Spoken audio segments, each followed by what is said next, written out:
Hi, this is Chris Richards, the Eclectic Radical, and we are here to talk to Isiah James. I am trying to get him added to the live stream now, so please bear with me.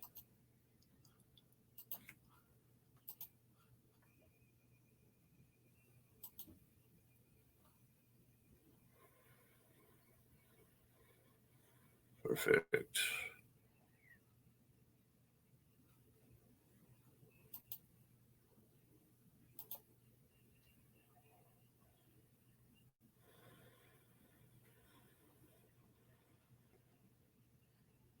Invite to speak.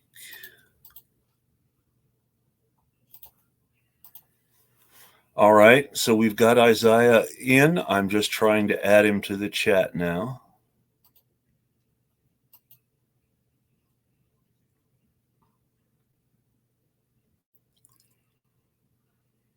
Isiah should have an invitation.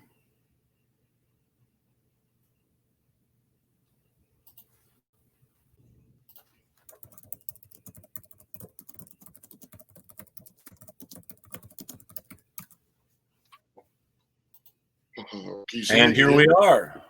There we go. Okay. Thank you for your patience with me. I am new to doing this on my own. Usually my co-host handles the technical stuff. No worries, man.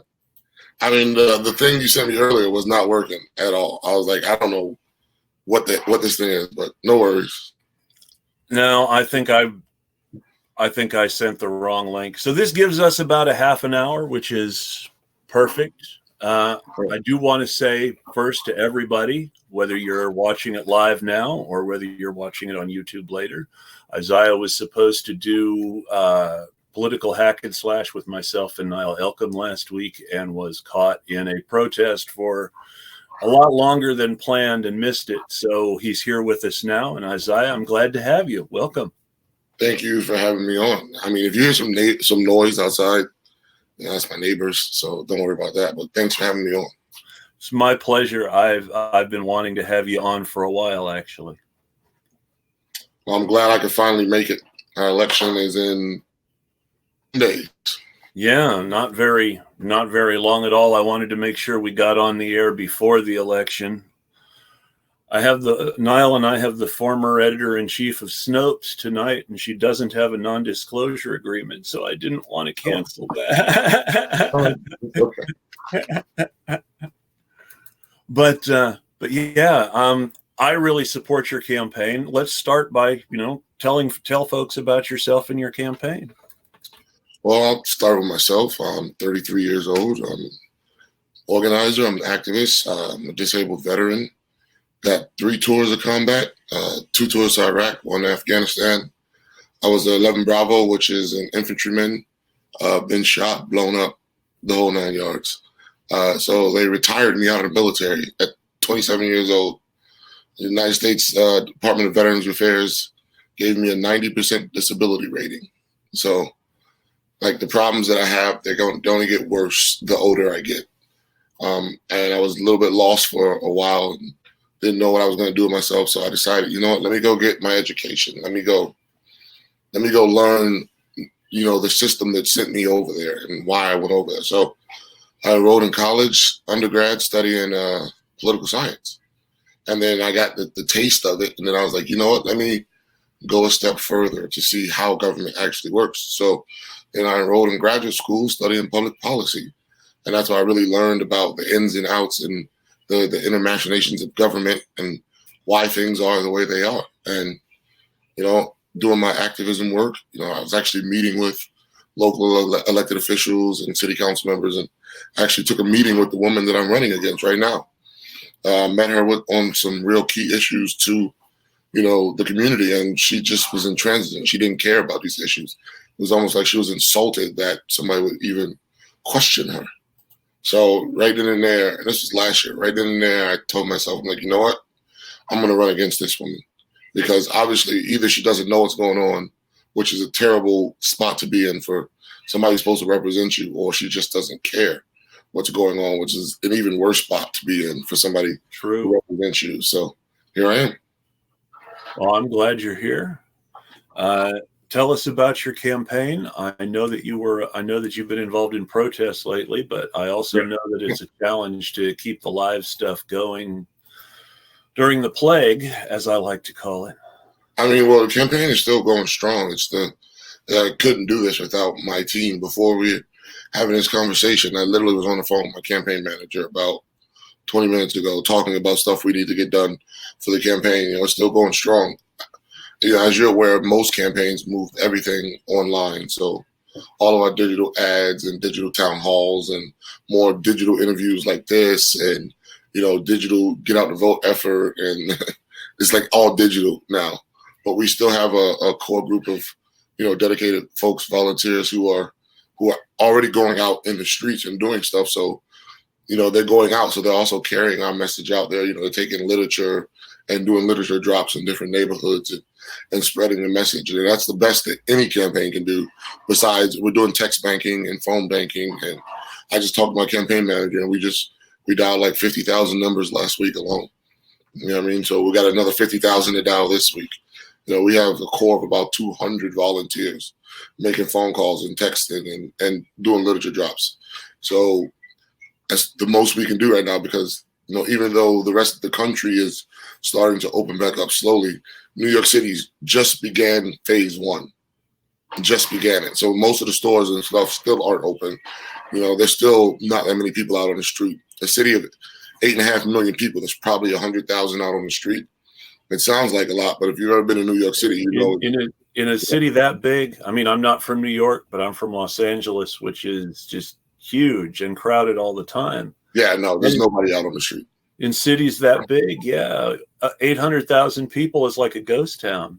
100,000 people is nothing. You could drive Midtown right now, and the streets like wide open, clear. You could drive down 42nd by Times Square, and there's like nobody, which is never the case. So we're not even in the midst of opening up yet. Was it June? We'll probably enter phase two, like mid-July, late July. And that's if cases don't rise again, which we see happening all over the rest of the country.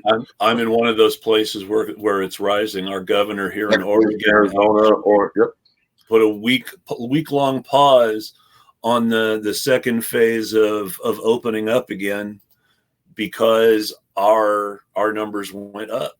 Yeah, I mean, that's happening to a lot of states, and I shudder to think what's going to happen when they reopen New York City, which is, like I said, 8.5 million people living in very confined and tight spaces. So numbers might go up all over again. Nobody knows what's going to happen with this virus. So it's put a real hamper on all campaigns. It's going to get worse before it gets better because our leaders have not done anything to prevent it from getting worse before it gets better. I mean, even before the virus hit, healthcare wasn't a priority for members of Congress. There's a few who were talking about it, and everybody thought, Bernie Sanders was crazy for talking about healthcare. I can go back to the first debates, and everybody was talking, oh, who wants guaranteed healthcare? Who wants government healthcare? Now everybody's like, please, government, help us. Well, maybe we should have actually listened when somebody was telling us that the house was on fire. Now the house is in flames and engulfed, and now everybody's trying to scramble to put it out. We could have put it out earlier. We could have put it out 30 years ago. We could have put it out 20 years ago, 10 years ago. With the Affordable Care Act, they stripped it of the public option. We could have done these things years ago. But now we have a pandemic that's sweeping through the country. We have racial injustice that's popped its ugly head up again. We have 40 million people out of work. This is like the perfect storm. And we're not even seeing the true effects of what's going to happen. It's going to take a year or two before we actually, because right now the economy is being artificially propped up. $3 trillion was just dumped into the economy by Congress. Somebody's going to have to pay for that. And that's not going to come. We already know they're not going to tax corporations. They're not going to raise the corporate tax. They're not going to raise the capital gains tax. They're not going to raise the estate tax. So what are they going to raise? They're going to raise taxes on working people. And it's not like Nancy Pelosi believes in modern monetary theory. I mean, so we haven't even seen the effects of what's to come. So in the next year and a half, there's going to be a lot of pain spread around a lot of people. And we need to get our ship in order right now to deal with that's coming. Because no matter who wins the presidency, $3 trillion was already put into the economy. So no matter who wins, we're going to have to deal with this. Yes, it's true. And tell us about your district. You're in New York City. I know that. Yes. What's specific for people who don't know you? Not even in New York City. I'm in central Brooklyn, like in the middle of Brooklyn. Brooklyn's a very big borough, but we are in the heart of Brooklyn. You know, my district is the 9th Congressional District, which stretches from, you know, Atlantic Avenue, Barclays Center, into, you know, Crown Heights, parts of Brownsville, Park Slope, Sheepshead Bay, Greenwich Beach, Midwood, Flatbush, East Flatbush, literally in the middle, sandwiched in the middle of Brooklyn. Every neighborhood you hear about in a movie or see in a comic. Every neighborhood you hear in a movie is in it's my district. All the cool neighborhoods, the neighborhoods that you hear, yes, this is this district. I mean, this district, believe it or not, is 50.5% African American. There's a lot of, you know, poor and working folks from the Caribbean and the West Indies and South America and in this district. That's why my parents came to this district in 1968. My mother came in 1970. My father came, respectively, you know, from Jamaica to come to this district. And over the last 40, 50 years, I mean, we're now one of the poorest districts in the country. We have some of the highest crime rates. It's not because we have people who are criminals, it's because we're over-policed. If police are here, they're going to find crime. Well, when your blackness is already a crime, then everybody looks like a criminal to the police. I know I can't necessarily get every congressional candidate to agree with me, but I'm not ashamed to say I'm an abolitionist. Of police. Police, yes. I think folks need to read. There's a book out. I have it on my bookshelf right now. It's called Rise of the Warrior Cop. People need to read that and understand why policing is the way it is. And I know that book. There's another one I recommend by an author here in Portland named Christian Williams called Our Enemies in Blue, which is about the history of policing in the UK and the United States from the very early origins of the first police departments. Yeah, well, yeah, they started in Old England, you know, and the neighborhoods were called shires, and the people who were in charge of keeping the peace were called reeves. So they were shire reeves. Sheriffs. Yes. Our word sheriff. But those guys weren't the worst. Those guys were royal officials who were appointed by and responsible to the king. What you had in the cities was what they called thief takers. Yep. And the thief takers. I know the history of it. Trust me. Yes. I read the entire history of policing.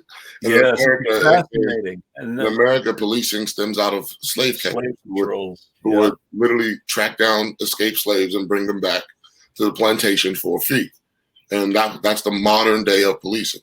And then their role transitioned into keeping the peace and protecting property, which only white slave-owning rich men owned. So police, their two origins are protecting the property of the slave owner and going back and retrieving the property of the slave owner. And that's really where policing stemmed from. In New York and Boston, you're policing the working class, of course. That's where we get Paddy Wagon. So that's why folks need to understand the history of policing in this country. And I'm thankful enough that I'm knowledgeable enough and educated enough to where I've read the history of policing. And I know it's not what people make it out to be. Definitely. People tell me that police have a hard job. Listen, I get it. I had a hard job for almost 10 years. All right. I was in war. I was in combat. If I had shot an Iraqi civilian unarmed, I would not be on the streets. I would not get paid leave while they investigate. I would go to jail. So if I did half of what police officers do in a combat zone, I would be court-martialed. Well, my favorite, this is still my favorite of the horrible things cops do. If you use tear gas against enemies in a war, you're a war criminal. And while the U.S. may not enforce that, you should be going on trial in The Hague. But cops don't have a problem with that. Well, because cops have qualified immunity. There's so many different things that police officers get that shields them from the actual law that they're sworn to uphold and protect. You know, I mean, we have, not all of us, but somewhere in this country's culture, they have, memorialized and heroized cops like they're like the best person in the world. Cops are people, and people are fallible.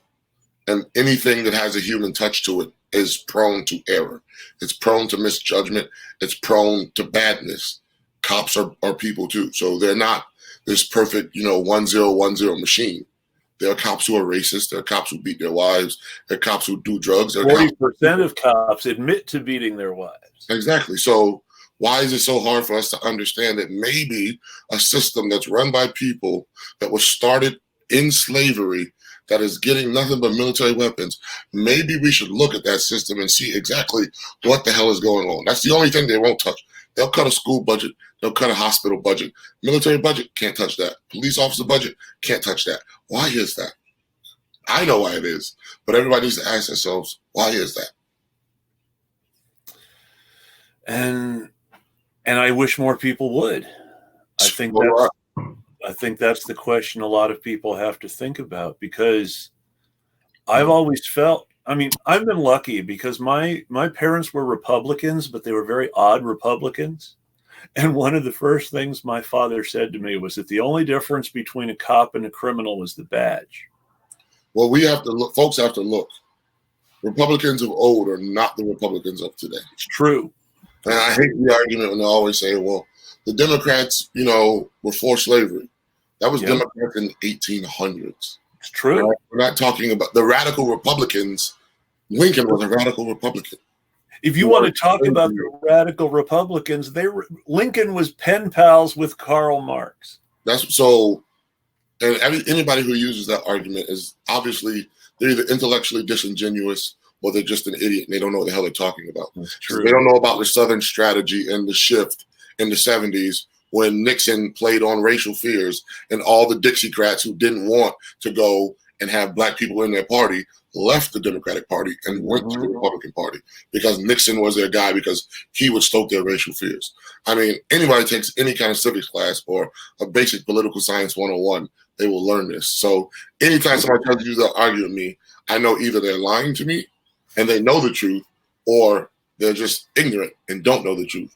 I can educate them and then they'll see what I'm talking about, or they'll be resistant because I'm calling them out on their BS. But either way, that argument holds no water with me. No, I tend to agree with that. But people these days, especially some of the ones who are in office already. Let's talk about your incumbent. There's only a handful of people in our government who have integrity. And that's the biggest thing that I see lacking from our government, integrity. Because if you have integrity, you know you are a servant of the people when you're elected to the House. And if you have integrity, you're going to do what the people need done, not the rich, not the powerful, not corporations. So if people just had integrity and actually gave a damn about the people that they're elected to serve, we could get a lot of stuff done, a whole lot of stuff done.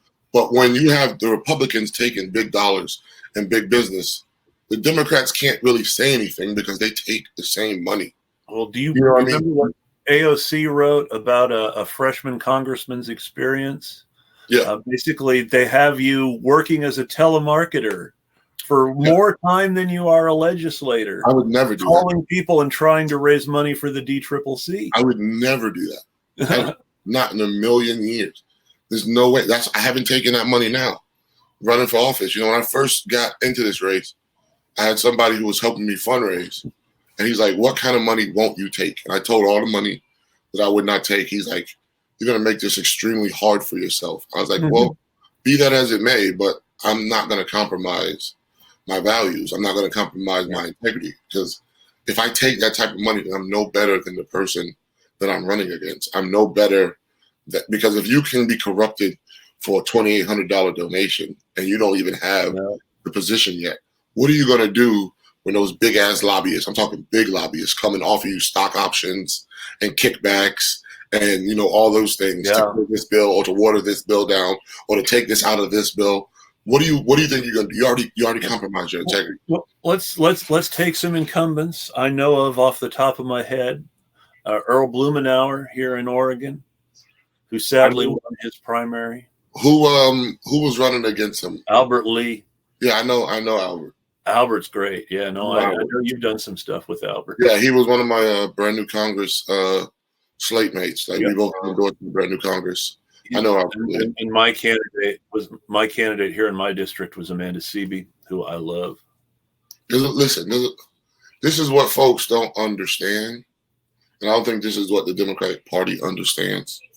Is they think that us progressives and us young folks, if we run and we don't win, then that's over. But they don't understand that there's been, I think the perfect storm came together with the election of Trump, all he has done, and then Bernie's message resonated sort of in 2016 or 2015, 2016 when he was running. Now his message resonates even more. Well, there are a lot of us who are determined to fight for people like you. There are even more people who are determined to get people like me into office. And the older generation, this is the last gasp of corporate Democrat politics. All their voters are getting older. They're dying off. The young, the people of color, women, trans, more of us are coming into the fold. So this is their last gasp. Joe Biden is their last great white hope. And when he loses to Trump, I don't want Trump to be reelected. But when he loses to Trump, because one, he gave us the 96 crime bill. I don't know any young black people voting for Joe Biden. I don't know any of them. And I'm a young black person. So we're not going to get that. He's not for Medicare for all. He said it over and over.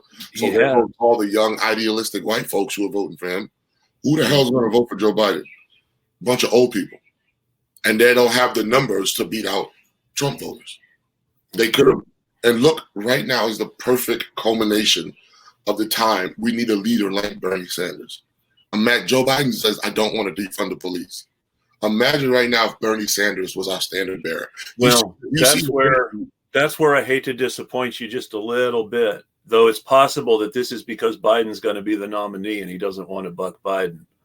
But Bernie said he's against defunding the police. He thinks they need more money, more training to be better and to hurt people less. And no, the police need to be defunded 100%. I agree. In New York City, NYPD's budget is $6 billion. What the hell? Well, you mentioned some of the problems with the NYPD in creating crime. I know for a fact, I've read the numbers. When they went on strike, when the guy who murdered Eric Garner got fired, crime went down because the majority of crime is created by the cops to make arrest quotas and ticket quotas. Well, everybody here knows that. I mean, Bill de Blasio hired 500 new cops a few months ago to police the subways in Black and brown neighborhoods. I mean, if all you have is a hammer, then everything looks like a nail. If all you do is put cops in the streets, cops are going to find crime. That's their job, is to find and stop crime. So something as simple as jumping a turnstile, which is not a crime, now becomes a crime. Selling something as simple as being a homeless person, which is not a crime, now becomes a crime. So when I say we, our leaders are making the crime because they're putting the cops out there. They want to build 5 new jails. You think they're going to spend billions of dollars and build 5 new jails in the 5 boroughs and they're not going to put anybody in them? They're going to fill those jails. That's why they built them. That's why they wanted to build them. So, like I said, if all you have is a hammer, everything looks like a nail. And you're right. And this is it's gonna limit our time. So I'm just gonna say goodbye myself first. Then I'll let you close the show out and take the last 6-7 minutes. I don't need 6-7 minutes. I would just say, one, thank you for having me on. I know we tried to do this last week, but our schedules, kind of conflicted and butted heads. And to all the folks out there who are either watching this, go ahead. I was going to just say, you get caught on the wrong side of a police blockade. What can you do? I mean, there's nothing I can do legally. There's nothing I can do legally. But for all the folks out there watching this, it cut us off. It cut off. Yeah, it ended us. We're done. Sorry about that. That's okay. Man, this thing ends short. At least Zoom has 45 minutes. Yeah, no, this is my fault because I wasn't as well organized as I should have been. No, it's no worries, man. But I appreciate you coming on. I'm going to make sure this gets on YouTube as quick as I can. And thanks. Don't be a stranger, and we'll try to get this all over the internet. Thanks, man. Enjoy your day and be safe where you're at. Stay healthy. Oh well, thank you. I'm looking forward to my other show later, and I'm hoping to have a nice, relaxing Sunday tomorrow after that. Awesome. Yeah, me and my wife are going to take a walk in the park early tomorrow morning. Awesome. All right, take care, man. I will. Thanks. All right.